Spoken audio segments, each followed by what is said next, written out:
This is VOCM Open Line. Call now to get in the queue. 709-273-5211 or 1-888-590-8626. The views and opinions expressed on this program are not necessarily those of this station. The biggest conversation in Newfoundland and Labrador starts now. Here's your host, Brian Callahan. Alvin Hewlett, you're on line 2. You're on the air. Good morning. Good morning. Former How are MHA, you? former MHA, of course, Alvin Hewlett, and former chief of staff to former Premier Brian Peckford. Yes, I should say, just for the record. Yeah, you'll never believe where I was yesterday, given your previous caller. I'll bet you were on a road trip around the bays. You got it right, Skipper. And we saw the Irish flags flying from all the flagpoles. We were saying, what's going on? Hey? Well, obviously, we know, yeah. Timing is everything, Alvin. That was wild when the first caller... the stars were aligned, put it that way. Yeah, and I had no idea. I know Tolson with the Heart's Content 160th anniversary celebrations. He was in the queue last week. We got really busy, and we asked him if he'd be available on Monday, given today was the day. Right. So he just happened to be right there in the queue, and then I saw your email and the lovely photo you showed of... I sent your producer a snap I took from near the lighthouse there, and... It was a long-liner driving, I guess, full speed, full throttle. Yep. And my thought was that he probably left his smartphone on the wharf and was going back to get it. Yeah, you don't leave the phone at home, or at least a satellite phone, especially on the water these days. And we can go there with those conversations about safety. So I saw a little bit of an editorial, a little piece you wrote again about the MOU. Yeah. And what'd you make of last... Yes, it's ongoing, obviously, from what the Premier said when he came back from Prince Edward Island. And I was listening to Tim Powers as well on your radio on a show he was on earlier this morning, Report from Ottawa. And he talked about the ongoing negotiations and how the feds are really keen on seeing something good go down here for everybody. And I think the phrase he used was that... the Prime Minister is watching with an open wallet. And that is sort of what I've been hearing through my grapevine as well, that the feds are more than willing to grease the skids if a good deal can be done where all three parties can walk away and said, we did something good for the country. Yeah, in what way, I guess, they want to grease the skids, as you say? I mean, arguably some might say, look, if he can somehow broker transmission through Quebec, that might be enough, and whether or not that costs money out of the open wallet, maybe. I mean, it all there's comes that, down to and money. there's also, I mean, if they do the Churchill Falls upgrade, they're going to need extra transmission. Yes. I think in Labrador to take the extra power because they're looking to use some of this power for mining developments and so on and so forth. Yeah, absolutely. So I'm not sure where it is, but I get the feeling they're down to the nitty gritties.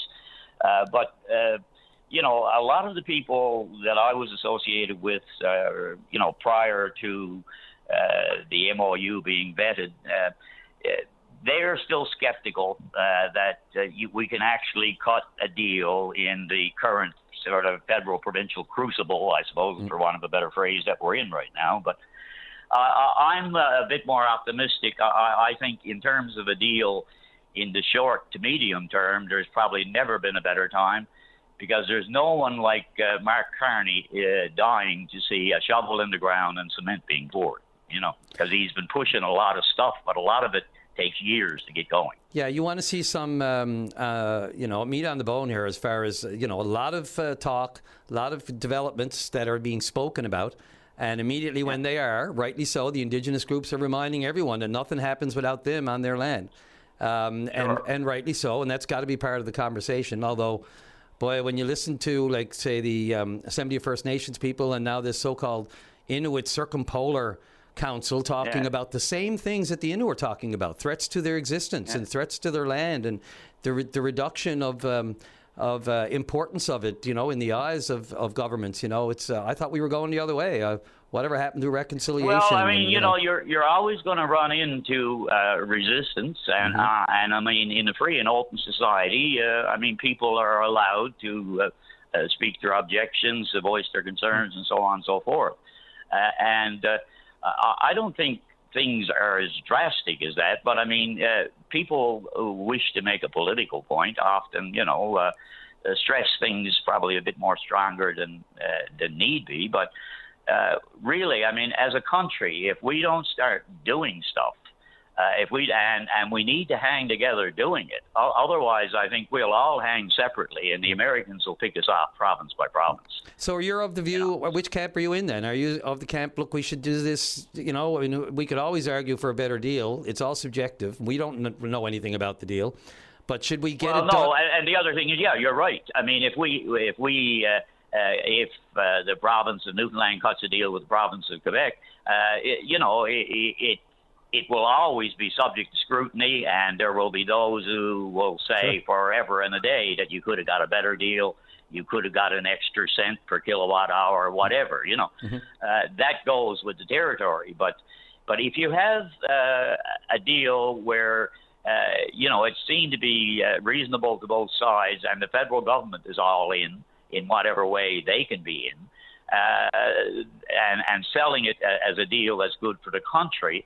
I don't know if that would change the dynamics of the politics in Quebec or not, because right now, I mean, the current government is behind in the polls, and although the PQ appears to be ahead, most Quebecers at the same time do not want a sovereignty referendum. So the situation in Quebec is a tad muddled, Yeah, and the Premier made a point, and somebody asked, about this whole border issue, the 27 Privy Council, and he's confident it's ours, but, and he made a point of saying one thing we didn't discuss is the border.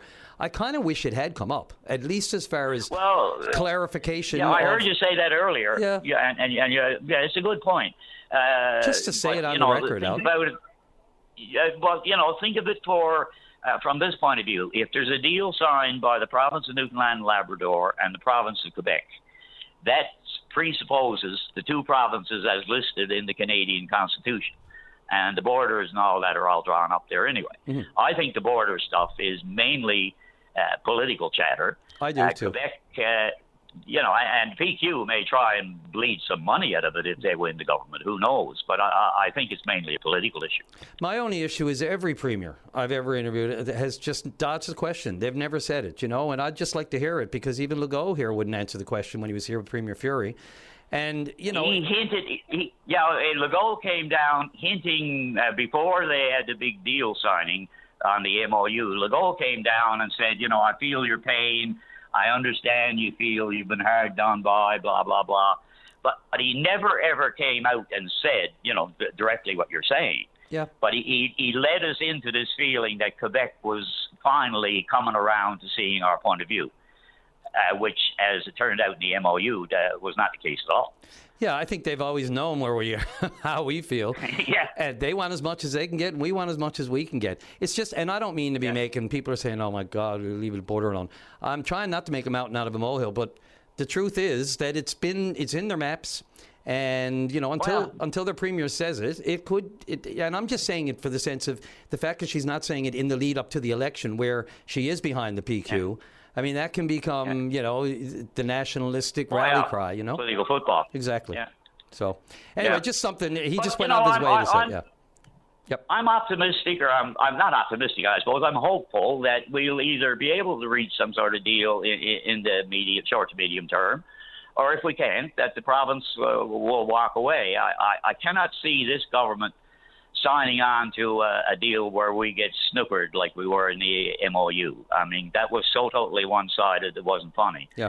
And I think the current government, from my understanding of the position, would walk away rather than sign something like that. Yeah, and I think I think everyone agrees we were on the right track with the previous MOU, even though you and me and Joe Average never really got a good look at it. It was independently reviewed and said, it's not in our interest. But, it looks like, as the Premier said, the three pillars, right? More power, more transmission, more value. Those things speak for itself. As you said, right? The Labrador for the coming boom, the other critical minerals mining and the other Kami mine and all the rest of it. The other transmission line that we need in order to move all that power, and then possibly upgrading the amount of power that goes across the maritime link. The more value issue, though, I mean, that that could be that's always been a difficult one with Quebec because, they made such a good deal for themselves in '69, and they've made billions on it ever since. Yep. And it's been almost impossible to get them to budge on price, Yep.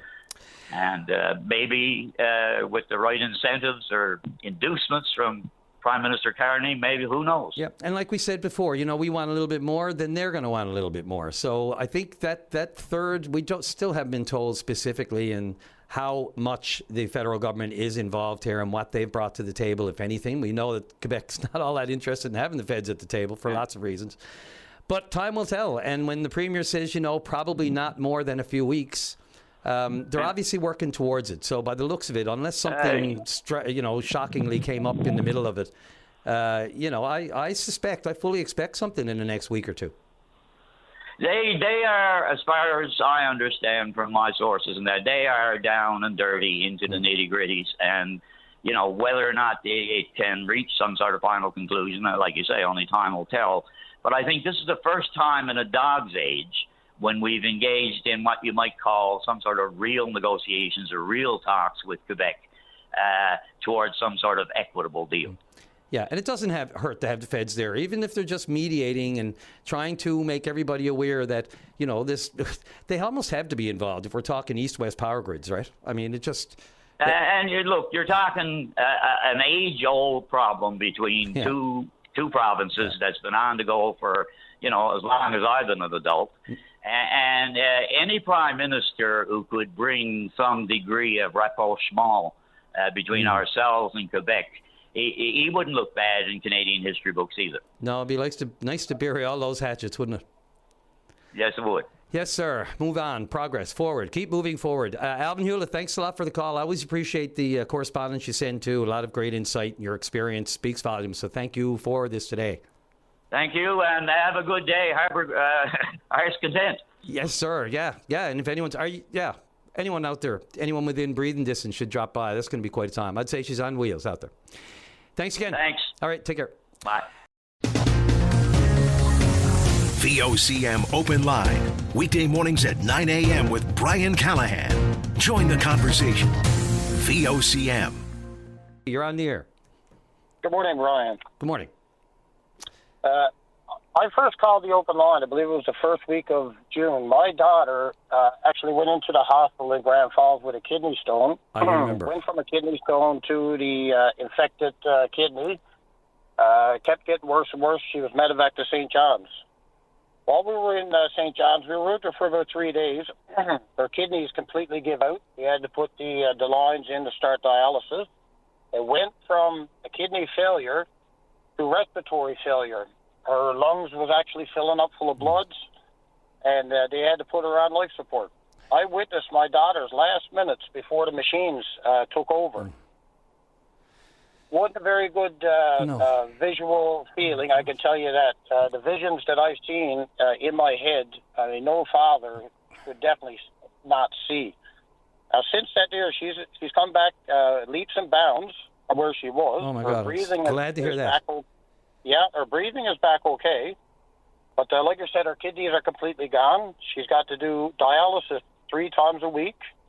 My wife, my son, and myself are in the process here now of a live donor. And all of this here, like I said before, could have been avoided. If a doctor would have seen her in Corner Brook, would have done a simple procedure, would have drained the infection, give her antibiotics, about a week later, she's out the door. But it never happened that way. He never took her as a patient. They literally left her in the hallway into the Grand Falls Hospital here in the emergency for about 3 days. That's when she went septic. When she went septic is when things went downhill, and went downhill bad. Paul, I'll tell you, yeah. I was just going to ask you, did anyone from the medical care team along the way, anyone actually say those words to you that this is why, just in a medical terms, the complicated medical terms, there's no question that because of that delay, this is where you had to face that moment where you were watching her and machines take over her life like that. I can't even, there's no way I can't put myself in those shoes. It's too terrifying. It's an unbelievable story, I can tell you that there. But the problem is that the healthcare in this province, it's like a third world country. It's just unbelievable is when you walk into a hospital in Newfoundland, it's almost like playing Russian roulette. You honestly don't know what you're going to get there. And since I came public with this here story, there's been other people that came forward with their stories. I mean, there was one tragedy out in St. John's, Mark Hiscock. He went into the health sciences in St. John's. That poor man ended up dying. And it's something that could have been avoided with him. It was the same thing. He had a broken back. He went septic. Yes. The infection, the poison went through his body, and the man died. Yeah, and his wife was here on the show to detail much the same concerns you have. Yeah, I mean, it's unbelievable. I mean, ignoring the healthcare problems is not the answer. We need actions, and it needs actions now. Yeah. And I solely blame it on the management of Health NL. They're the ones that got to make sure their employees are accountable for their jobs. The thing is that you put stuff in money perspective. If my daughter received that procedure, give her the antibiotics, but a week later she would have been out, it never happened. So then all of a sudden she got medevac to St. John's. She was in intensive care. She had to get plasma treatments. She had to get blood transfusions. She's in Grand Falls doing dialysis 3 times a week. Put a dollar amount out of that whole thing, what the actual cost of all that there is. But when it stems back to an individual or somebody, a simple procedure, where's the accountability for that? Where is the accountability in the healthcare system? The healthcare system is the most important that we got in this province. It affects every man, woman, and child. Everybody out there has got a story about how the healthcare system has failed them, their family, or their friends. And it's time for it all to stop. There's definitely no need of that there. Have you been There's told? got to be changes. A hospital is like any other kind of business. It's a process. Mm-hmm. You go in through the door, you're not feeling well, you're supposed to come out through that door feeling well. Where's the bottlenecks? Start with the bottlenecks and just start fixing the bottlenecks. Well, they are. That's the very first beginning. Yeah, they are with, I mean, obviously, listen, that's what those innovations at the Health Sciences Centre are supposed to be all about, because certainly, staffing is one thing, but they've made it very clear that this new ambulance bay and the expanded waiting rooms and all that sort of thing, they've just got to get people who are in acute beds out of them and into long-term where they're supposed to be. And, I don't begrudge your characterization, Paul, because what you've been through, none of us could ever imagine to be at the moment where it may be, God forbid, the last you see of a loved one. I just can't. And I'm sorry, I don't even want to say that because it's hard enough on you. But, no one begrudges you characterizing it, in the situation you've been as a third world system. But I'm loath to go there only because there are great stories as well. And we get them here on the show from people who are served well, despite what's... There's no doubt. I mean, throughout this whole process that I've been through, we've met a lot of healthcare professionals. And I tell you that there is a lot of good nurses, a lot of good doctors that care. And you can really tell, too, while you're dealing with them people. But there are people out there that is not... They're just here for a paycheck. They're not really... Their due care is not there. Their compassion is not there. They're into that medical field for the different reasons than what they should be. When somebody enters the medical field, it should be to help people. That should be the number one goal, is to help people. Not just say, well, I don't feel like it today, or I'm not this, or I'm not that. They should be there to help everybody that walks in through that door. And if not, tragedies do happen. The thing is that now all of a sudden it's starting to come to light. Last time I was on the open line, I put in my email address, and you'd be surprised at how many emails that I did get. And I'm going to put out that email address again. How many did you get? I got about, I'd say there was at least 150 to 200 emails. Yep. No doubt at all. I mean, look, we know. Yep. I have, and you mentioned the staff. Look, they go in with the best intentions. These are vocations as opposed to, okay, I'm, maybe an entry-level office job that you're not sure where your career is really going. People who choose healthcare, but I can't imagine choosing it for any other reason than to help people. But you get in there, and then you can only do with the best you can with what you got. And we know the system is broken. We know they're working on it, and it starts, I guess, with some infrastructure and the bricks and mortar. But we're told the staffing will be up too. But it's tough, man. Like when you're the recruitment and retention. You heard the Premier talk about it last week. It's a problem everywhere. Yeah, there's no doubt. There's no doubt about it. But when was the last time this government actually went into the schools, into the high schools, the young minds that's in these schools, as like a little job fair to try to get people to get into the healthcare system? Why not a bonus system? Why not a retention? I mean, why not all these things? I know that my job, I got to be accountable for my job. I'm evaluated every year on my performance and all that stuff. On top of my evaluation, I got to put in self-goals, how I'm going to improve. I got to list all that out. Plus, throughout the year, I got to go in and add what I did, how I am doing it to achieve those goals. That's just me, like at my job. Where's the accountability in the healthcare system? We don't need seat fillers. We need good people. And if you revamp the healthcare system and funnel that money down to where it should be, then I think that'll take away a lot of the issues that's in the healthcare system. Yeah, and you mentioned, bonuses and that sort of thing. The government has consistently attempted to make, put forth financial bonuses and incentives and that sort of thing. Like there's a $150,000 physician signing bonus that I remember.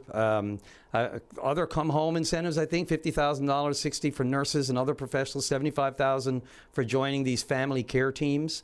I think clinical psychologists have a recruitment incentive as well.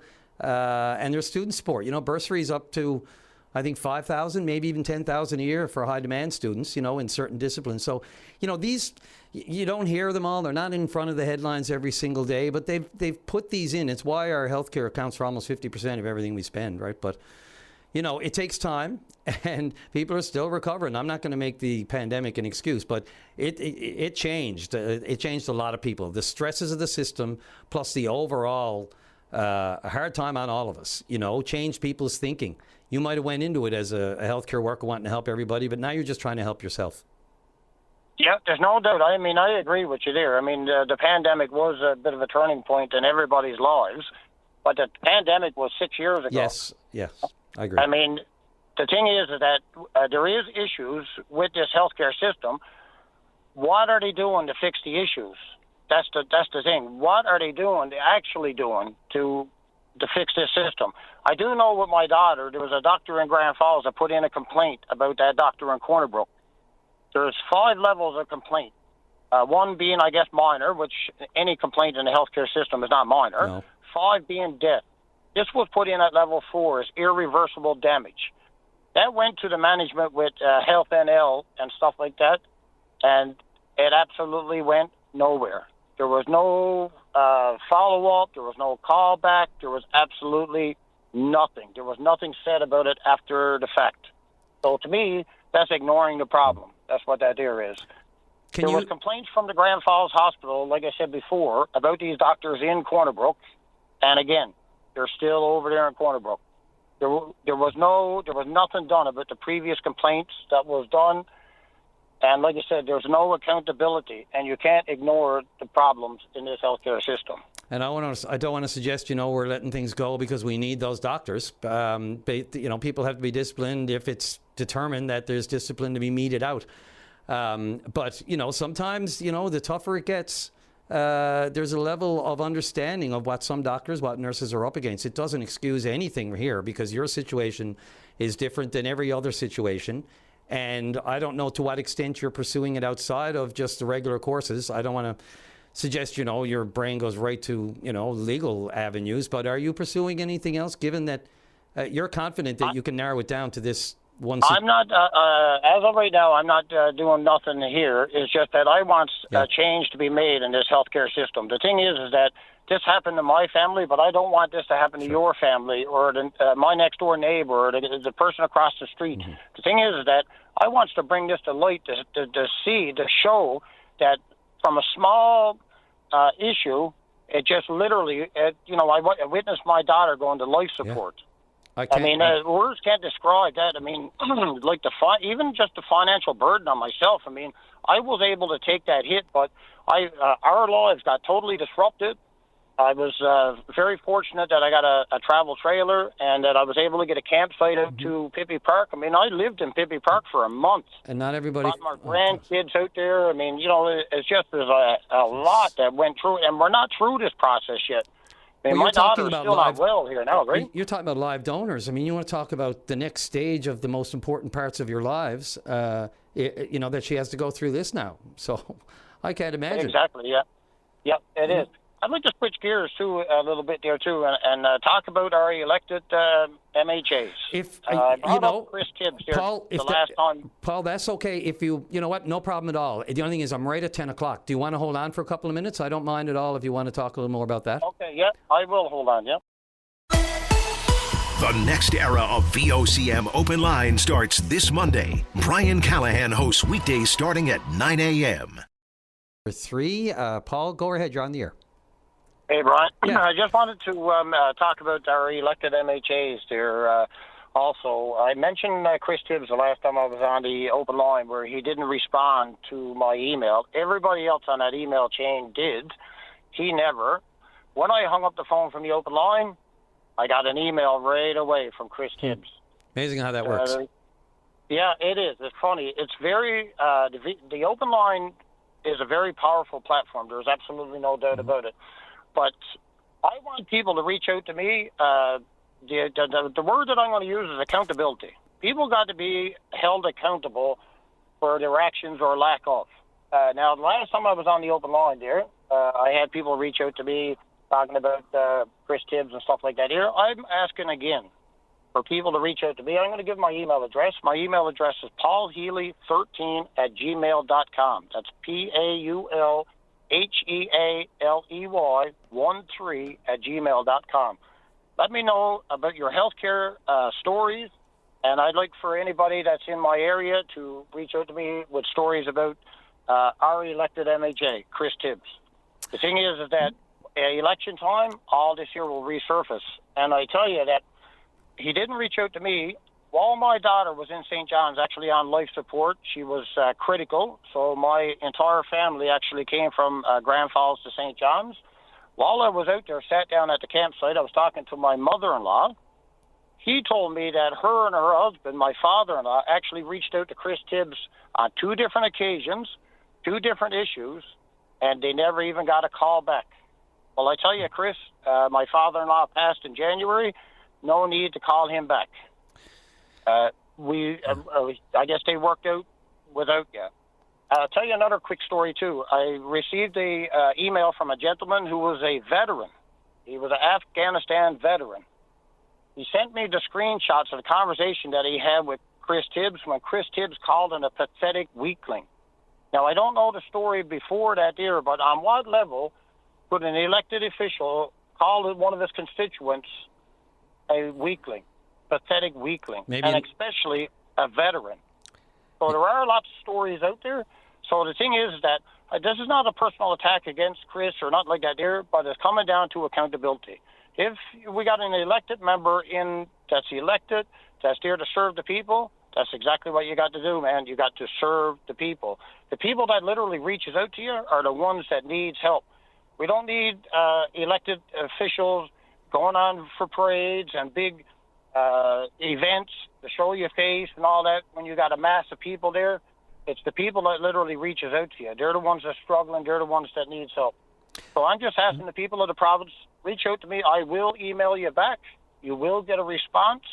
And I tell you, it's time for us to put pressure on this government to make changes with this healthcare system. There's absolutely no doubt about it. And the pressure starts with the people. I'll take a quote from Chris Tibbs 1 year before they were elected. This is a crisis, he said, of the healthcare system. People are tired of the Fury Liberal photo ops and ribbon cuttings. We need urgent and immediate action to stabilise physician access in Central. The Fury Liberals' failure on physician recruitment and retention is risking lives. So that was 2 years ago. And now this government has been in, and Chris is part of this government. They've been in since October. I'm just wondering if he still feels the same way, I guess. Yeah, well, let me tell you something.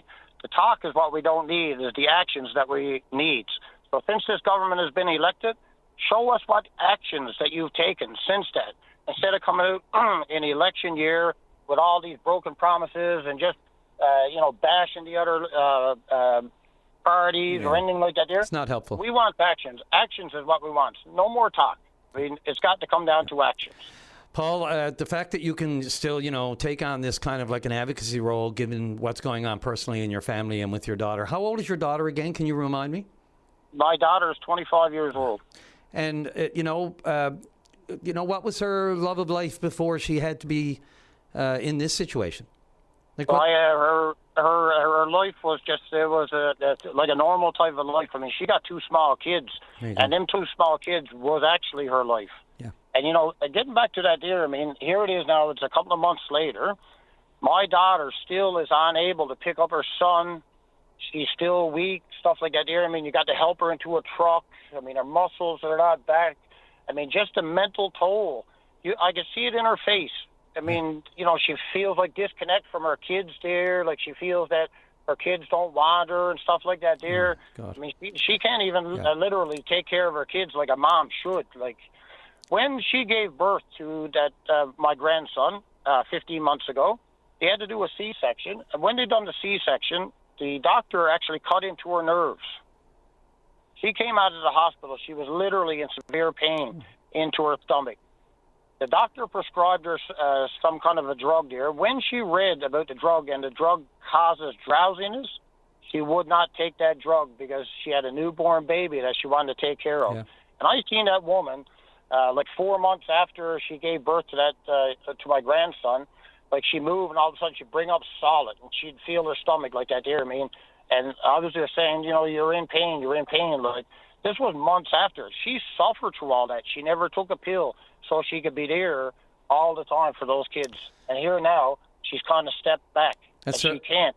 That's certainly a shame considering, I mean, obviously the medication you're prescribed, whether it's drowsiness or as a side effect or not, I can see why she'd be reticent to do that. And I'm just, like as you said, this is more than the physical pain and the physical struggle she's having.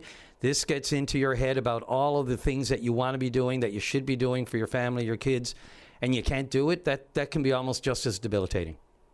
Let me tell you something. It was just last week that my daughter called me about 10:30, 11 o'clock in the night. She was literally hysterical, crying on the telephone. She went and Googled something, got into this wormhole, got down, and then all of a sudden she was there saying, oh, my God, this and that, everything. And I spent about an hour and 20 minutes on the telephone trying to talk her down, saying, everything is going to be okay. You just can't Google stuff. You got into a wormhole and, explained all that there. But try telling that to somebody that's going through it. Yeah, the repercussions and the ripple effect of being hard done by and through the healthcare system. And, as we said, it's not just these aren't one-offs. You've gotten the emails you've got in response and the calls we get here. But it should be reminded again, for the most part, I hear great things about the staff. Everything else, the pressures that other staff are under and the shortages that we have are just making it harder for everybody across the board. There's absolutely no doubt about it. I mean, I've come across doctors and nurses that, there's a big halo over them and they got wings on their backs. I mean, it's just unbelievable the compassion that some of these healthcare professionals do have. There's absolutely no doubt about it. Yep. They're the ones that should be rewarded and rewarded big. It's the ones that's not. Is the ones that's not doing their job, don't really care. They're the ones that shouldn't be there. We don't need seat fillers. Yep. We definitely don't need seat fillers. And like you said, you take the money that it costs for my daughter's treatments and all that stuff, that could have been into the pockets of these doctors. Yep. Increase, go out on the world stage and be competitive and try to get these doctors and get good doctors. And when doctors comes from different places, they're in our sandbox. They're in our culture. And our culture, we cares about people. We cares about people. There's no doubt about it. So these are the ones, like I said, that's got to be coming down to accountability. And I'm putting the sole blame on the management of Health NL. They're the ones that manages these people. They're the ones that holds these people for account. Yeah, there are lesser players in all realms of society, in sport, in professions. Not everybody is at the top of their game. Certain people struggle under certain circumstances than others, and this shows its head in the situation we're talking about here, quite possibly. Only because I don't know the firsthand, only what you're telling me. So, and I have no reason to doubt it. It's just the third world part can tune some people out when we know that, if you've ever been to or experienced third world conditions, despite you're in a different category, there's no question. I don't begrudge it, but I always try to make sure that we understand the differences between the two. But there it is. It's hard to convince you of that, and I don't blame you. Yeah. Well, like I said, I'd like for the people of the province, let's reach out, let's put some pressure on, Yep. and let's get some change made. There's no doubt about it. Thanks, Paul. I appreciate this. And look, I wish you nothing but the best with your family, and especially with your daughter and her children and everyone else in your world. All right. Thank you. Thank you. The best of Open Line returns shortly. And caller, you're on the air. Good morning, Brian. How are you? Pretty good, sir. I know you want to talk about property and that sort of thing. We'll leave all names and all that sort of thing out of it, if that's okay. I don't know what you're going to specifically get into, but whenever I see these properties and ownership issues, it's probably best just to err on the side of caution. And great reminder. And thank you very much. I had not intended to. Good. Hence the no name on the caller. Yeah, no sweat. Anyway, congratulations on the new gig. I think you're a great fit. Thank you so much. Calling in is very anxiety producing for me, so this is difficult. This matter is very personable, so I'm going to do my best to explain myself as clearly as possible. Sure. Really, in the end, I'm just looking for some advice, maybe from you or your listening audience. Sure. So I'm going to start from the beginning. So, and I will try and respect the time and be as brief as possible. My wife and I had a property in the city. We also had a business that I ran. She worked elsewhere. That everything was fine. We had our finances. Our finances were always separately because of our sort of ideological and political views. She was sort of a right-wing evangelical. I'm more of a leftist atheist. Wow. So we didn't agree. We didn't How did agree that on a lot work? of things. There you go. It did in the end, right, Brian? This is anyway. Okay. I'll continue on. So we bought a property that was going to be a retirement home. Neither one of it was going to be a retirement home because I worked in the food service industry all my life. I have no pensions. I have no retirement. It's very important for me to be mortgage and or rent free when I'm 65 because I'm going to be drawing old age pension. So it's going to make it's going to be a big difference to my quality of life when I retire. Anyway, I'll move on. Sure. So we bought this house together, and we got it for $50,000 and $25,000. Everything was going fine. My business was the first business in Newfoundland to shut down because of COVID. It never did open back up. So the business took a hit. Also, the business took a hit prior to that with Snowmageddon. So the business had some debt. Anyway, make a long story short, it's probably a short story long, but when the pandemic hit, she went further right. She really became, anti-vaccine, anti-mask, and I realized that this wasn't working and that I needed to get out. So I expressed those feelings to her. She had a lawyer draw up a separation agreement, and I agreed to it.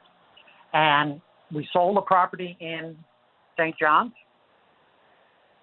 We sold the property. Okay, go ahead.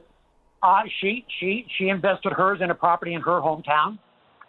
I took my money and invested in the property that we had bought together. And everything was fine. The agreement was I was to pay her X amount of dollars for X amount of months. So that was fine. That was a separation agreement. So we went on like that for a year and a half. Then I ended up getting cancer.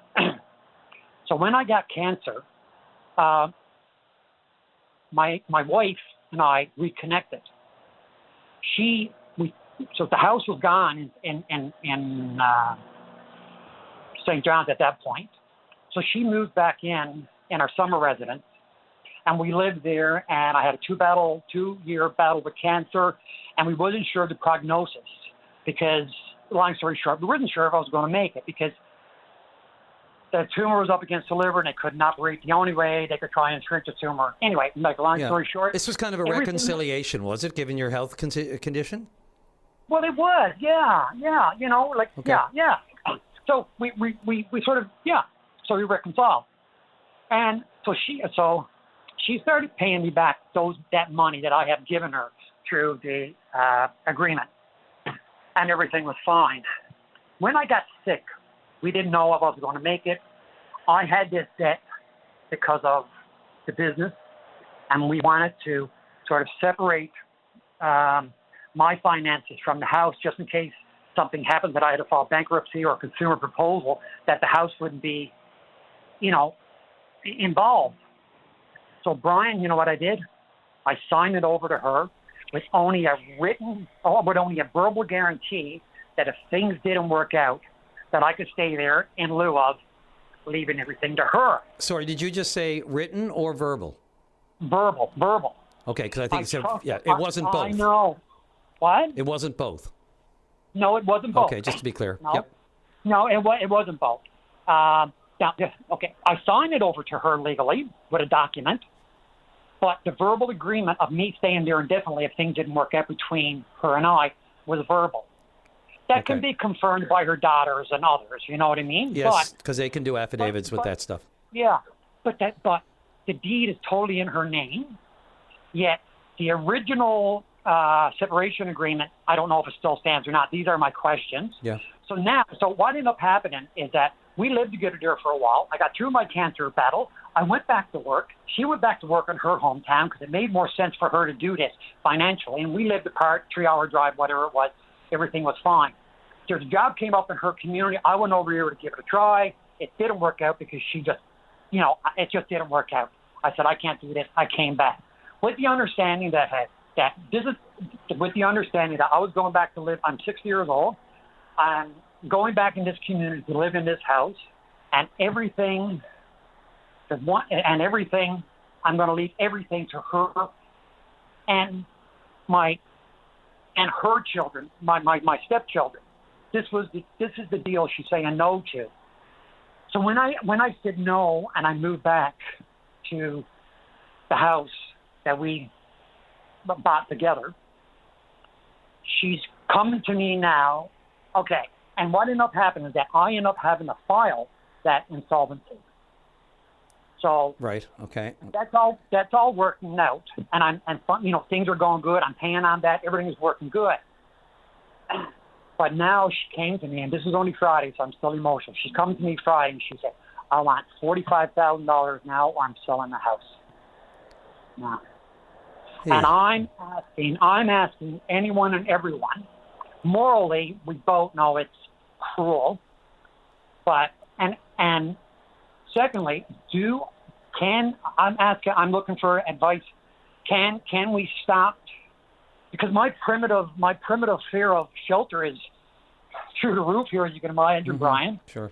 And I'm just wondering, is there a way? Is there a lawyer out there that sees there's a case here and that can take this on? Like there's a lot more light I can shine on this to make it clearly, but I understand the format here. So really, I'm just looking for guidance. And I just want to say one important thing. The only money she invested was the initial investment of a 60-year-old house that looked 60-year-old. I went in there and tore everything out to the studs, everything, insulated, paper period, heat pumps, stove, like induction stoves, everything. It's a really comfortable, nice home.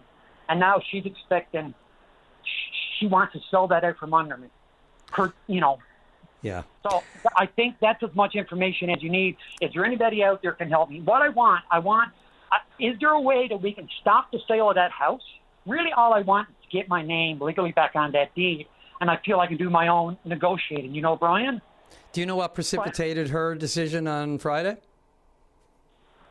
I would suspect vengeful, hateful anger. I would suspect. Yeah, that's not a good place to start from if you're trying to find some kind of common ground here.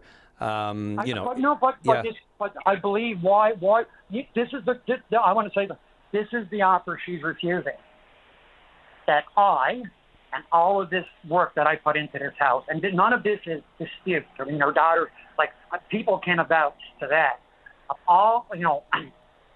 She's saying this is the offer she's saying no to, is me leaving everything to her girls and her, and saying, I want $45,000 now. And I don't have means, and I come from a large poor family. My family don't have means. They know that. What's the significance of, say, the $45,000? Like what of that number? Well, the $45,000 was my original. Okay, when we had the separation agreement signed up, I agreed to $45,000, $500 increments over 7 years. That was the deal. Okay. Right? That was the deal. And we did that for a year and a half. Then we reconciled, and she gave me back that. So that's the $45,000. It wasn't. I felt really terrible leaving the marriage. I felt horrible.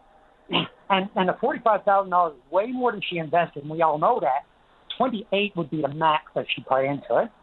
But that $45,000 was, I'm telling you, it was my guilt in precipitating all of this. You know what I mean? Yeah. Yeah. Yeah. Well, and I'm willing to go back, but I am, and I told her I'm willing the $500 a month for the next 7 years. Yeah. But if you look at all I showed it to a few people, and it's obvious that she wants to sell it out from under. Yeah, and the problem that I see right on the surface here, and I'm not a lawyer. Yeah. I've seen a lot, and I know many, and I've seen, estate issues go through and ownership disputes in Supreme Court and elsewhere, mainly while I'm waiting for a big criminal trial to come up. But any situation where you have some verbal agreement and some written agreement is always going to be a tangle. And I don't know, have you ever had your own counsel or own lawyers involved with any of this process? Me? No. She did. I handled mine myself. The separation agreement, they said to me 3 or 4 times. I looked it over, and we went over it a few times, and we agreed upon it. I even agreed in the separation agreement to take her off any liability that the business held. Yeah. You know what I mean? But these are all those are all part and those would be all extraneous to or in addition or sideline issues to what the bigger issue is. And this is her. Yeah. The first thing your lawyer or any court will say, let's narrow this down and drill down to the issue right now, which is what happened Friday, primarily. So look, if she has counsel and you don't, I really, No, right now she don't have counsel. But she has a lawyer that has done work on this with some familiarity. Yes. Okay, and do you? Yeah. No. Okay, so that's just going to be. And the only issue I have is we have 10 minutes here to talk about this, and you have a whole life history behind it. So there's no way I'm ever going to be able to drill down to exactly, and I wouldn't dare pretend to give you any legal advice on it, just because I don't have all the facts in front of me, and that's primarily what I go by. But obviously there's so much to this, and you articulated it well. I get it. Can kind of see how this developed to the point where it is. There was animosity before, and that probably not going to go away. And now that you're doing better, I mean, as I said, there was your reconciliation there as far as you were in a tough time, and it looks like you managed to come back together and get through it. Yeah. I honestly, bottom line, get a lawyer. Okay. Is there any lawyers out there now that think this is a job you would like to take? I'm going to leave my email address or they got my number. The only thing is, I'll leave my email address with the station. Please get back to me. There's a lot more light I can shed on this to help open your eyes. My main concern is, can we prevent her from selling that house? Is there any way we can stop that action now? Because this is my first concern. Yeah, you'll have to get into the deeds. Yeah, you'll have to get into whatever the most recent legal documents regarding that deed, that property ownership goes. And that's really going to win the day in the court. I mean, there will be affidavits and testimony, and there may be some dispute, but only because I got to get to the break. That's the best I would say. Yeah, I was hoping I might be able to give you something more specific, but given the tangle and given that you're both at odds over this and something's pretty specific that just came up Friday, I'd get some counsel pretty quick and see if you can get a bit of a consult. Yeah. Well, this is my call. This was my call to you today. Absolutely. I'm seeking some representation. So if there's anybody out there, contact the station. They'll give. Could you put me back to the switchboard and I'll give her my email? Yeah. Okay. Sure. I doubt they're probably going to call here directly. I mean, I would definitely, if you have anyone in the legal profession, I'm not going to throw out any firms or anything because there are great lawyers, great family lawyers, real estate lawyers in this province and city. But I don't want to single out any one or two. But, the major firms downtown, if you just do a Google search, you'll see the primary ones who are good for real estate and good for ownership, deed, title, and all that kind of thing, searches and surveys and everything that can drill down. There are some very, very, accomplished firms out there. It won't be hard to find through a Google search, but I don't know if they'll call you as much, and you may have to go searching by, and eventually someone will take the time and sit down and really go through and see if you got a case. Okay, I thank you, Brian. Great information. Okay, listeners, if you had any issues like this before and you know a good lawyer, honest lawyer, by all means, could you maybe contact the station and have her pass that on to me? Really, that's what I'm shopping for. I'm shopping for some representation here and some advice. You got it. No problem. And You're the best. Thank you, listeners. Thank you. Wish you all luck. The next era of VOCM Open Line starts this Monday. Brian Callahan hosts weekdays starting at 9 a.m. Welcome back to the program. Right to line number 3, and former Crown Prosecutor, retired Mike Murray, you're on the air. Yeah, morning, Brian. How are you? I'm all right, Pa. It was a nice sort of restful / workful weekend, but no, all refreshed and ready to go. How are you? Oh, I'm doing fine. Enjoying the retired life. I sure am. I bet you. I know you are. Actually, I bet you are. I know you are. What's on your mind? Well, the first thing I wanted to mention, actually, you had that caller this morning with that sort of tangly family property law issue. Yes. I was just going to point out that a good first call, especially if you never retained a lawyer before, would be to PLEAN, Public Legal Information, whatever. I can't remember what the AN are. PLIAN. Yep. They might be a good way to get oriented and get started. That's a great point. I neglected that. I was trying to follow the story, actually, to try to think of it was kind of tangly. Yeah, it was. And I got a couple of emails. Public Legal Information Association of Newfoundland and Labrador, There you go. I got a couple of emails saying, why are you wasting time on that? You never know what's striking people and what people might be going through, and sometimes it rings true and it's very relevant to what other people are going through, and just a call like that, we try to run the gamut, right? So I'm not going to certainly limit the topics that people want to discuss as long as we are careful, as I'm sure you are aware about the legal side of things when we're talking on an open line program. So anyway, thanks for that. Yeah. So the reason I called in, I saw a story on the VOCM website this morning. It was about an interview with an Adrian Peters from Memorial about crime trends in Newfoundland. Sure. And there was a couple of things there I agreed with and a couple of things I didn't agree with. So I just wanted to shoot my mouth off. As you are willing to do. Give her. All right. So the first thing, she mentioned that gun crime and the availability of guns is up in Newfoundland, and that's certainly a very valid point and very true. And then she talked about the homicide rate. Like in 2025, we had 8, which is a big jump from our normal 2 or 3. And I think that's, and she was saying that it's hard to tell if that's a blip on the screen or if it marks a permanent upward swing. But I would want to point out one thing there that kind of factors into how you analyze that, and that is that homicides in Newfoundland have historically been among people who knew each other very well over personal grievances. And if a firearm was used, it most likely would be the family 22 or the family shotgun. But I think what's changed in homicides recently is that there are more homicides related to, I guess, what I would call the criminal lifestyle and the drug trade. And there's more use of firearms or the presence of firearms that are not sort of family heirlooms or whatever, more handguns, more illegal guns in general. So I think that homicides in this province have changed over the past few years to sort of get outside that intimate circle and get into the drug business or criminal lifestyle in general. It's a great point, Mike, and you'll hear the RNC often make that note, any of these stories. I remember, of course, you do too, the couple of random home invasions that occurred in the center of the city, and then a couple of an elderly couple in the East End, and those were indeed random. And that's when you get your back up. But the RNC, for the most part, will say, the people either knew each other, there's no ongoing risk to public safety, that sort of thing. I'm always wary of it because there's always people that can get caught in the crossfire.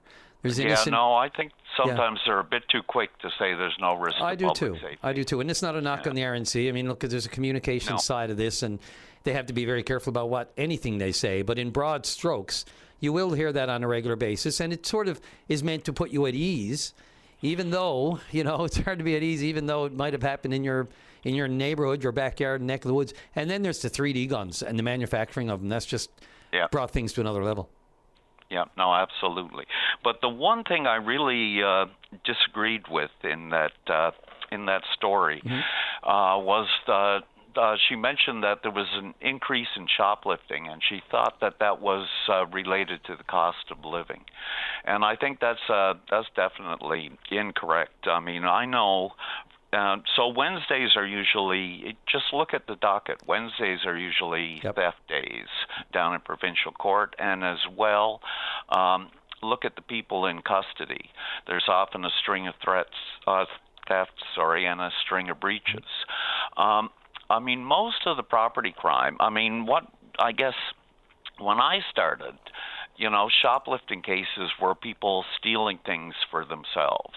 Someone needed a power tool that they couldn't afford to buy, an item of designer clothing, maybe a roast, but those things don't even end up in court anymore. I think the big stores are mostly dealing with those by giving people Petty Trespass Act notices and telling them not to come back. I mean, the thefts that you see in court are thefts that are related to stealing things for resale to buy drugs. People are stealing $500 to $1,000 or more worth of designer clothes, power tools, shopping carts full of meat. Cheese. Liquor, the liquor store. I mean, someone, you read every file would say, so-and-so proceeded directly to the rum wall and began to fill up a recycling bag. I didn't know it was called the rum wall until I saw it in the police report. Yeah.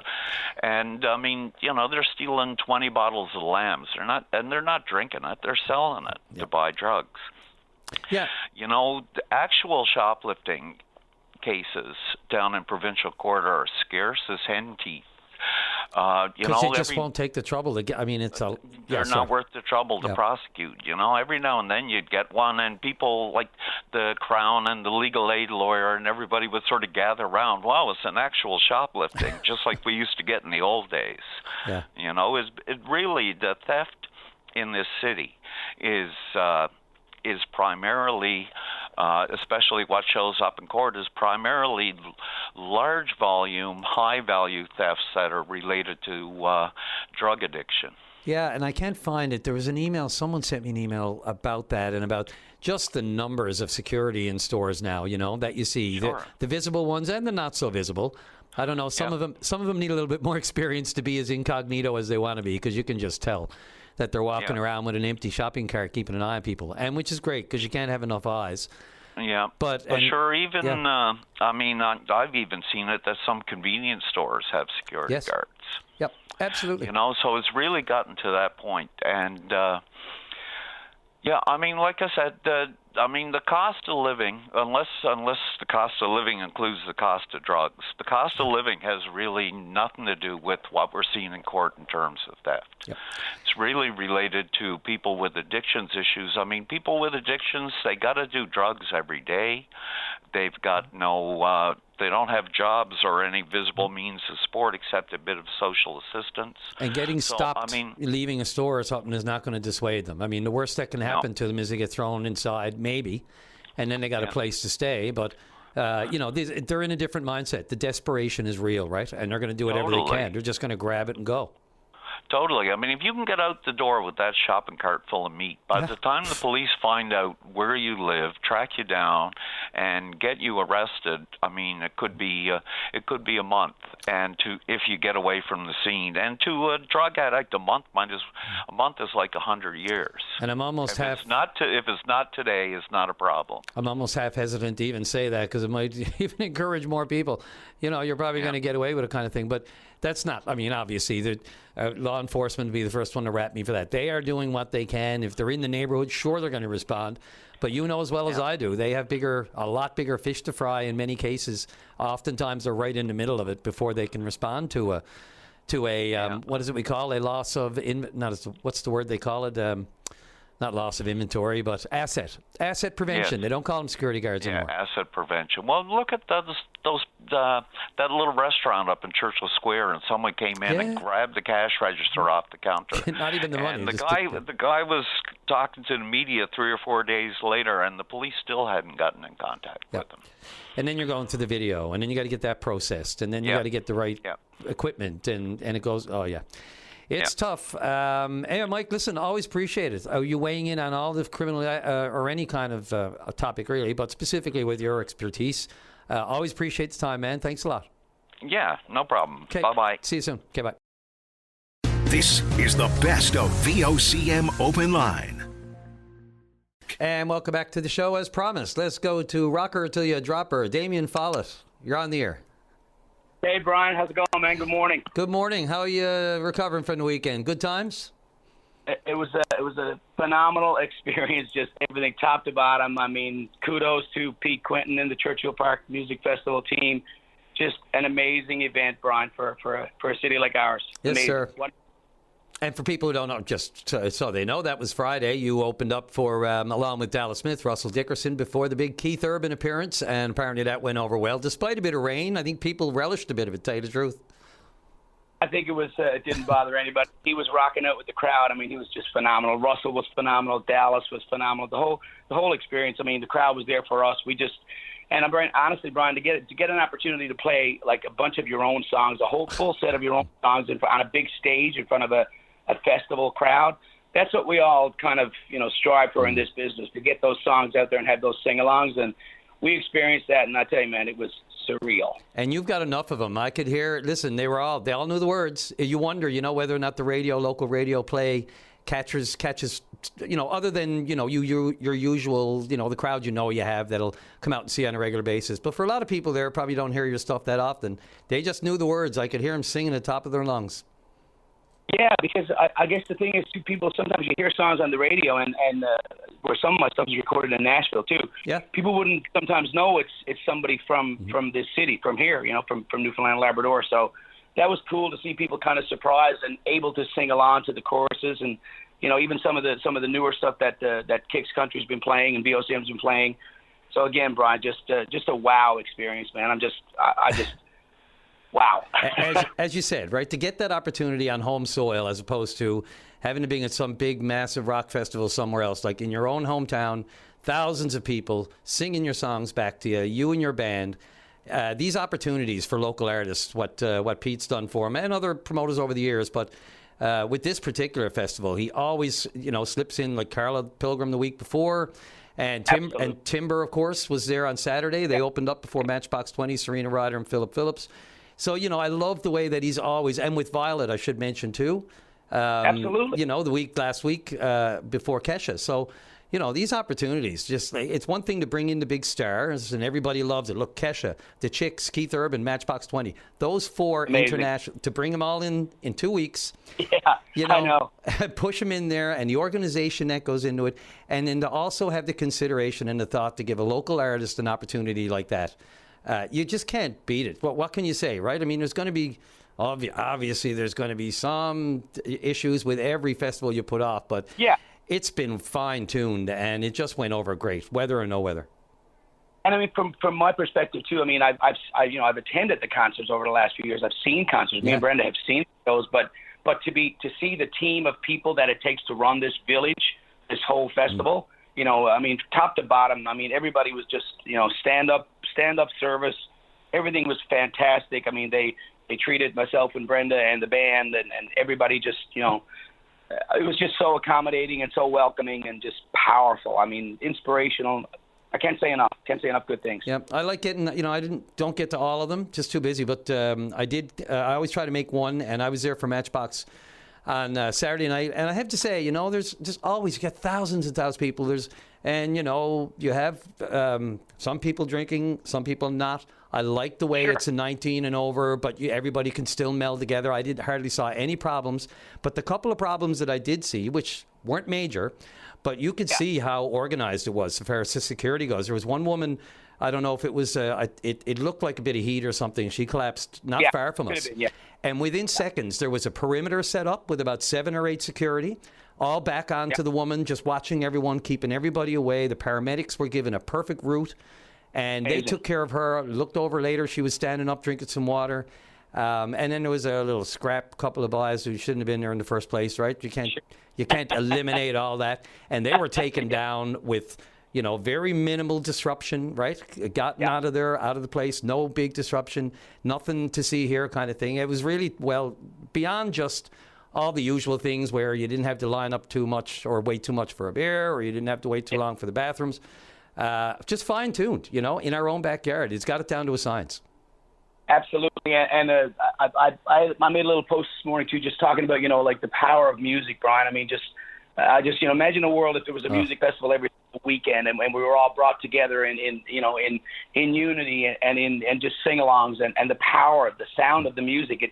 It just unites everybody. It's just an incredible force that you wish it could be used every single day in this world. It's just an amazing thing. Yep, and you contributed to it. More, you made up for any of it that wasn't there, I'll tell you. Or if there was anything lacking, then there wasn't much of it. So, good on you, man. It's great. And we'll have to get together and put that song together. This little open line song. I cannot wait to help you guys out with that. That's going to be amazing, dude. It's been your voice that I've heard ever since I listened to mine, and I said, "Oh my God, I can't stand listening to it here on show, let alone singing." So, thank God you're there, and we'll be in touch on that, my friend. Absolutely, brother. And listen, keep up the great work, Brian. You're doing an amazing job. I appreciate every bit of encouragement and support. Thanks, Damien. I appreciate it. We'll be talking to you. Have a great day. Cheers. You too, man. Take care. Brian Callahan takes over Open Line starting Monday on VOCM. Let's go to line number one. And let's see. Tolson, you're on the air. Good morning, Brian. Good morning, sir. How are you this morning? Good, sir. Right out of the gate. Yeah. I think we missed you last. Town of Hearts Content, Brian.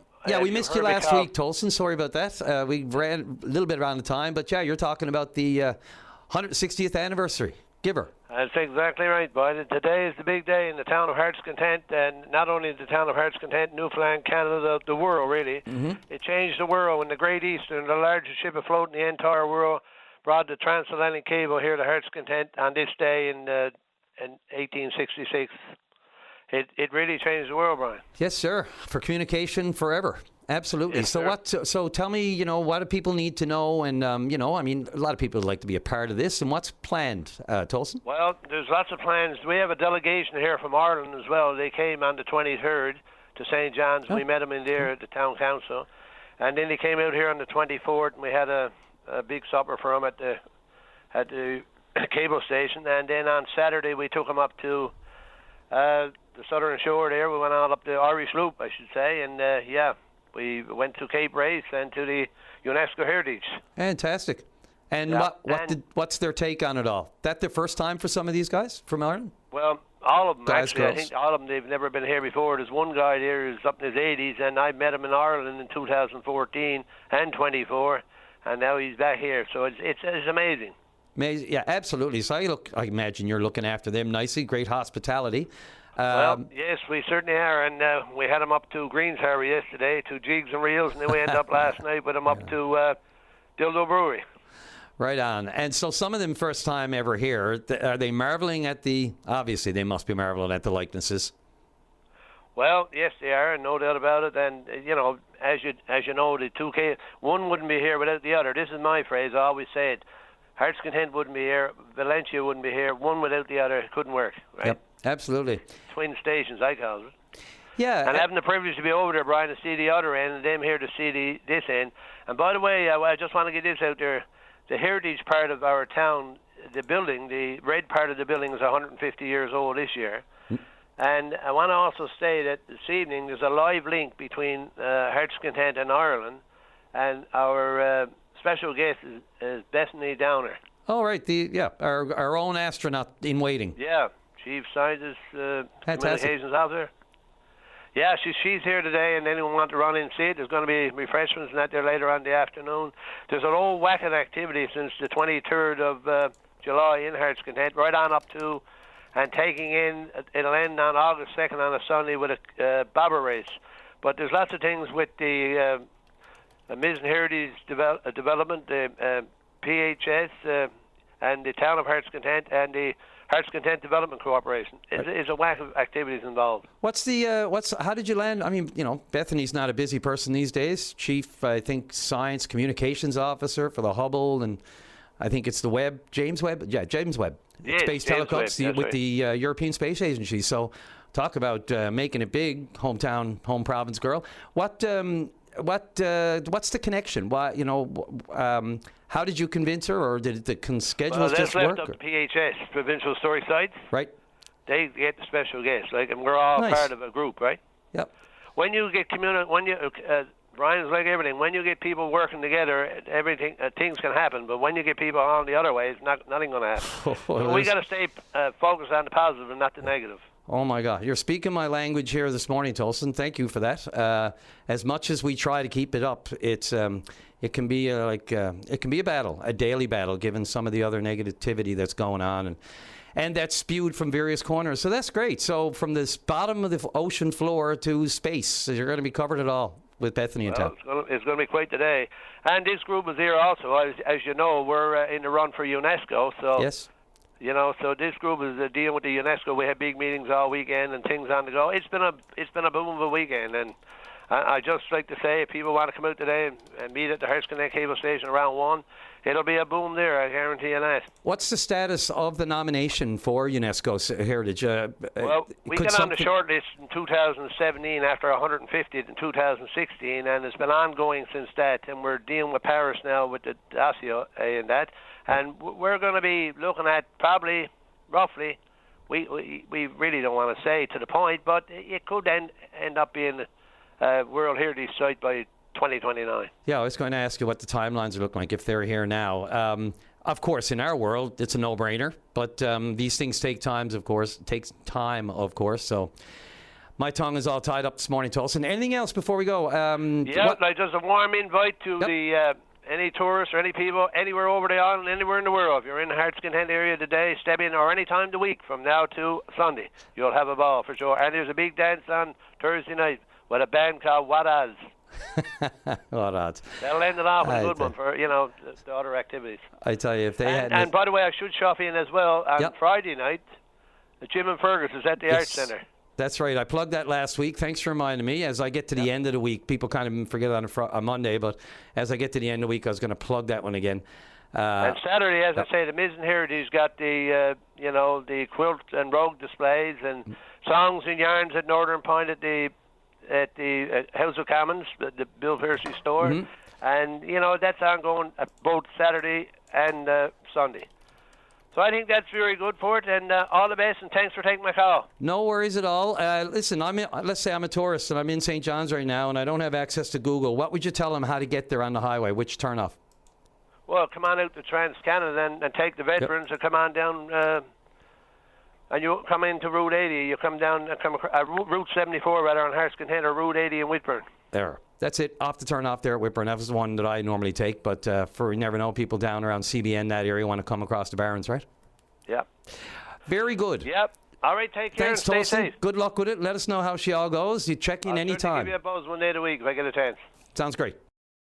The best of Open Line returns shortly. Liam, thanks for your patience. You're on the air. Brian, what are you at? I called Friday and I've been on hold ever since. All over the weekend and everything. You were on hold over the weekend? Yeah, You're I did. Devoted. I was on the phone. Oh my God.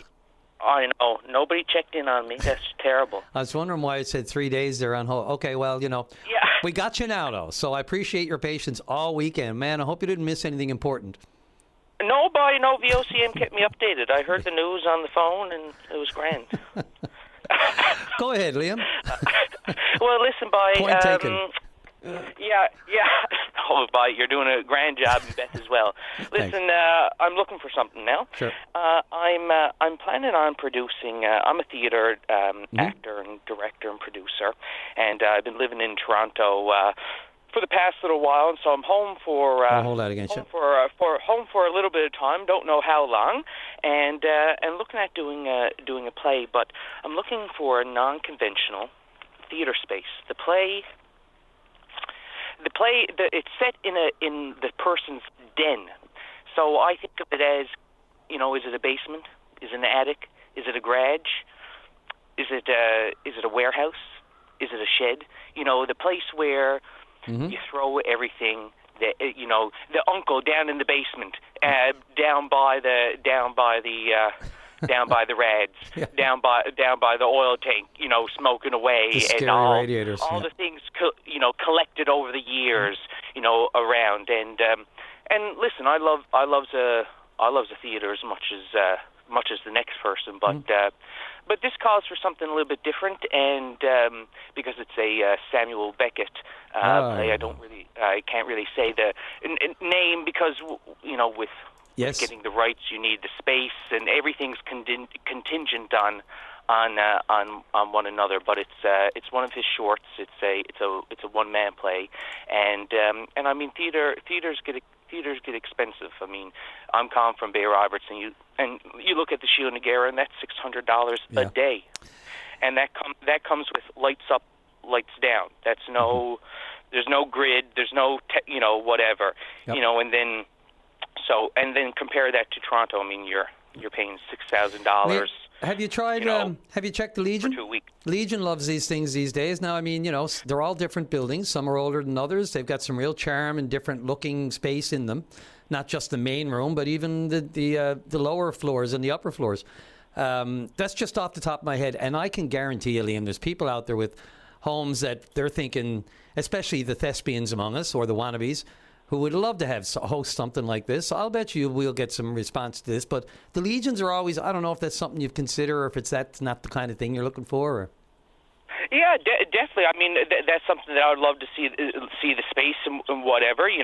Something that could definitely work. And I don't know what I'm very familiar with the Legion in Bay Roberts as my grandfather's service officer out there. They have a good draw for a bunch of equipment going on out there. So you want to get your tickets for that? Mm-hmm. Should do a plug. And so definitely that would be something. I don't know if they look any different, in town, if there's any older. I don't know what the one in Pleasantville looks like, if there's. And I don't mean to be speaking out of turn for them. I just mentioned it because I know that they've completely changed their business models, and so have churches. Usually, I mean, most of the churches that are still in our churches aren't, but others have been renovated, and we all know what happened with the church and the sell-off of properties, and some have done great things with old churches. I can list them off. There's music studios out around the Bay. I think it's Greg. His last name escaped me. Is that out in Whitburn or somewhere, or over across the Barrens? Yeah, Trinity. No, not Trinity. There you Jumpins. This is bad. I know I'm going to get slammed for this now. You're going to be fired, Brian. That's terrible. That's shocking of you. Yeah. Winterton. The Trinity Hall in Winterton. That's it. There you go. That's it. So, I mean, look, they've done great things there, those halls and that sort of thing. That one's a little bit more, it's not, you're looking for something around the metro area, are you? Well, I'm open. A lot of the times when I'm home, I do shows out around the Bay. I've done, cabarets and concerts at the Stone Jug and at various places, and at the Bibby, actually in Spaniards Bay. Great story there. But I'm looking for Metro. I haven't done anything in Metro, and and the actor that I'm looking at, for the part is definitely known, and Metro would be the key. Yeah, I'd like to do something in town. I mean, obviously, somewhere Metro area adjacent communities, whatever, and somewhere that can hold 60 people plus your actor, and be able to. I'm going to rent a grid and whatever because it's cheaper. It would be cheaper, and if that's somebody that got space or rent. That it's been just sitting. I've done that in Toronto before. That wants to make a quick buck. For a couple months. Boom. If it's not moving there, and if it's not moving, you might as well make you help out me, and I help out you. Yeah, it might be just the other little sundry items and other things that you need, such as seats if you're looking at it, or whatever else you need. But I know there are people. I can think of a couple of spots actually in the city, and I don't know.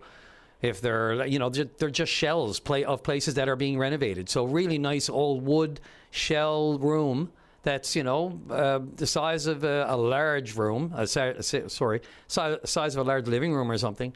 You're looking for 60, these kind of things. I don't know. Put it out there. You never know. Somebody might just have exactly what you're looking for.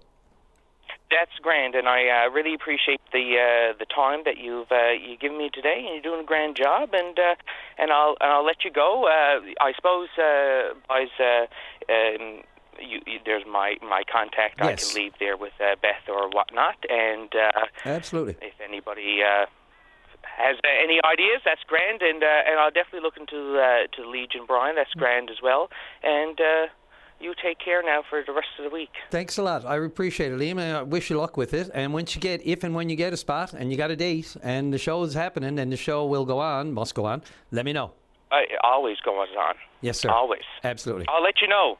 And there'll be a ticket there for you and a guest, and you come on. Thanks a lot. Appreciate that. Alrighty, Brian. Listen, take care. Okay, you too. Take care. Good luck Bye-bye. with it. Okay, thanks, Liam. VOCM Open Line, weekday mornings at 9 a.m. with Brian Callahan. Join the conversation. VOCM. Thanks for waiting. Tom Babcock, you're on the air. Good morning, Brian. How are you? Excellent. Thank you very much. How are you? Good. It used to be at one time Anne Murray would be the only person I would think of when I thought of a little good news. But every time I hear you now, I think of you. Or Jim Furlong. Quickly. Or Jim Furlong over at NTV. Oh, that's right. Yeah, I remember that. Yeah. I just wanted to call in this morning after I heard you say that. Was that I was out fishing this weekend, and a gentleman from Ontario approached me and asked me if I'd take him fishing. I said, "Hey man, I'm a little busy and stuff," but he was convincing, and he said, "Oh well, I'll pay you." I said, "Man, listen, no, I can't get paid." But anyway, I relented and took him out, and as he was talking to me, he said, "Do you work for the Hub?" I said, "Yeah, I can't rob a bank anymore. Everybody knows me." So I took him out fishing, and when he came in, he went to his car and he came back and gave me a check for the Hub. Oh, jeez. $2,500. Holy Moses! I said, "Really, man? You should own your own boat." That's fantastic. I thought it was fantastic. His name is Murray. He lives in I forget the name, White Lake, Ontario, I think. I'll be taking him out a couple of more times now. Yeah, send him my way too, will you? I will. I thought it was great. After he gave me the money, I said, well, maybe I should have taken it myself. Yeah, but, fix that ramp. No, I'm only kidding. You got the ramp done, don't you? No, the ramp is done. The ramp is finished. Stop by, have a look.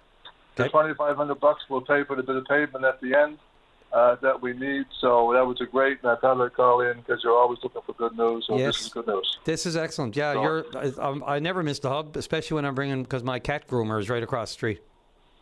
Oh, there you go. So she loves it. Okay, perfect. Yeah, okay, buddy. But I appreciate that, Tom. No, absolutely. Where did you take Skipper? Where'd you take him? Oh, Petty Harbour, out in Petty Harbour. Nice. And my boat's always in Petty Harbour, moored there. So I'll take him out a couple of more times now. We get rid of this fog because I tried to get out yesterday, but it was just too foggy. So yep, no problem. He wants to go again on Wednesday, so hopefully it won't be so foggy. Yeah, so. I had a little event in Kitty Vitty last night, right down the gut, and man, was it ever beautiful. The fog was creeping in, and the sea air and the smell of the sea air, and just not a breath of wind. It was absolutely beautiful. But the fog will prevent that. Thanks a lot, Tom. Appreciate that. Yeah. Right into the good news category. Yeah, talk to you later. All right, thanks again. This is the best of VOCM Open Line. Go to line number 3. Darryl, you're on the air. How you doing today? Good, sir. How are you? Oh, I'm doing good. Thank you very much. Good. Fogged in? Yeah, what's that? I said you're all fogged in. Actually, no, it looks like the fog is lifting now, so I don't know if there's still any lingering around your area, but... No fog, boy. The sun is shining here so far. I think next few days, boy, a bit of rain and drizzle and so forth. Yeah. But then again, we use a bit of rain because you don't want everything getting too dry as well. Whew, not like it was last year, that's for sure. No, it was brutal last year. Yep. But Brian, what I want to talk about now, I've addressed this in the past as well. I want to talk about the fires, like especially right across this country, and how everything is being scorched. And like we got to start getting in more proactive mode rather than reactive. And like what we could be doing, like say for a lot of communities, like have fire breaks. Yeah. I mean, this could eliminate a lot of the problems, and it's not being done. And like I addressed it before and said, like you look at what's happening across the country. Well, Labrador is worse here in our province this year than the rest of it, but you look at the whole country. And I think we got to start getting into more like building fire breaks for communities, which could say a lot of devastation and lives and so forth. But what we got to look at as well, and I guess the environmentalists probably won't agree with me, but like I was researching 75% of the fires that started now is due to lightning strikes, from what I could gather. So in the forest, you got like a lot of dead wood. And like, so I think a lot of it, like, we could be cleaning up the forest. I know it would be a major task and major work, but you start cleaning up all the dead wood in the forest itself, or dead trees or whatever, or alders, whatever. I mean, that could make a big difference in cutting down on all these forest fires and what's happening. Because I mean, if we don't, this is going to keep on getting worse and worse and worse with our dry climate and so forth. So we got to start being proactive rather than be reactive. Like, I'll give you an example. Like, where I'm here too in Gander, up behind my yard, like I'm talking about, like, owned by the town itself, town land. I mean, there's alders, there's high grass, and so forth. So, like, in the communities as well, like, I mean, all the town got to do, all the town land is owned. I mean, just cut all that down alone, because if a lightning strikes behind my yard now with all the high alders and grass and everything else, like, stretching my street there, I mean, that's like a bonfire waiting to happen. That's just going to take off. And, like, small, like, walking trails here in Gander going from different streets. Some are great. Some you walk through is all grown in by a large amount of grass, moss, alders, trees. So if we just took active that way, proactive, like with the communities, did that stuff, I mean, this stuff could make a difference. Now, I know homeowners got to do their part as well, make sure trees are a certain distance away from the house, or the branches, like not over the roof and all that. Yes, I'm all for that. But we got to start being proactive in other ways. If not, we're going to keep on getting this devastations and what's happening, and a lot of it could be avoided. But that's what we got to do to promote things for the better. Yeah, to your point, what BC's going through now with their wildfires, like thousands, they estimate there were thousands of lightning strikes that triggered, any number of those wildfires. Some do, some don't, depends on where they strike. But they estimate that there's about 100 fires now. One of the most intense seasons they're saying now. At first, it was pretty average, but not average at all, especially in recent years. And to the government's point, to credit, and like you said, well, to the credit and not. I mean, last year there was I think almost 700,000 or something spent on fire breaks here in the province, but that was in emergency response, as opposed to the proactive side of things, where to intentionally create these gaps and fire breaks, as you say. To limit, the spread of them when they do happen. So a lot of this happened on an emergency basis as opposed to proactively ahead of time. So, point made. Yeah. You're right, Brian. Like lava was done. Like whatever we spent 700,000. It was all reactive because they had to do it because the fires already started and before it hit the community, so forth. So and like you said, we got to change the reactive to proactive. And that's for everything in general, not only forest fires, but healthcare, whatever the case may be. But this is what we got to start doing. If not, you're going to have more devastation. There's going to be more lives lost, houses lost. The list goes on and on and on. So if we don't get proactive, we're just in for more devastation, the way the climate is and so forth. Now, we're having scattered. There are fires that are started without lightning strikes, but apparently 75% of the fires now in Canada are from lightning strikes, and others are done by human error or whatever the case may be. So we got to start being proactive on provincial level. The municipalities got to be proactive, like cleaning up all owned properties by the city or towns, keep that all cleaned up. These simple stuff like that can make a big difference, and it could save lives and save property from being damaged or lost. Yeah, in a perfect world, proactivity. But when you're talking $700,000, $800,000, sometimes, you need urgency to leverage that kind of money, for the bean counters to say, okay, or for somebody to put that in a line item. It has to be, widely acknowledged as a serious issue, say as roads. But really, it's kind of, I'm not going to say we were caught off guard. We've had forest fires in We called them forest fires growing up. Now they're called wildfires for a good reason, because more often than not, they're out of control. We worry that we can't stop them, and we don't have, and there are more of them. And climate change is real. And, people will, use the term, the province is on fire or something. Look, last year, around Metro, we have short memories about this stuff sometimes.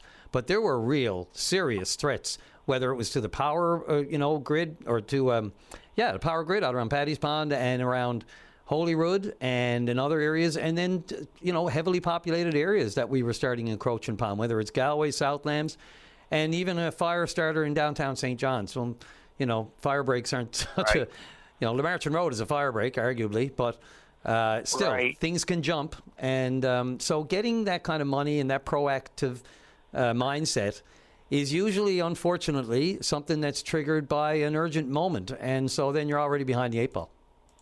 Right. And you're right what you're saying there, Brian. And, talking about the financial part of it, yes, it will cost probably hundreds of thousands of dollars and so forth. But when you look at it, you're better off, like I said, being proactive and spend this money versus what would the money would cost in devastation. Yep. Devastation could go into the millions versus being proactive for like hundreds of thousands. You know what I'm saying? Oh God, so absolutely. This is where we got to draw the line here and make it a priority. Like, this is what actually needs to be done. So if the Minister of Forestry is listening, I know he's been on your show. I'd like for him to come on your show and address this issue, like as in the forest part of it. Can we get things cleaned up in the forest? Because this is a lot of lightning. When the lightning strikes, this is where it's hitting all this dead stuff. And this is what's causing this devastation. Yes, it might cost a lot of money, but in the long run, devastation will cost more than being proactive. And the municipalities in this province, same thing. Get everything cleaned up, what you own. Like keep it trim, clean, cut.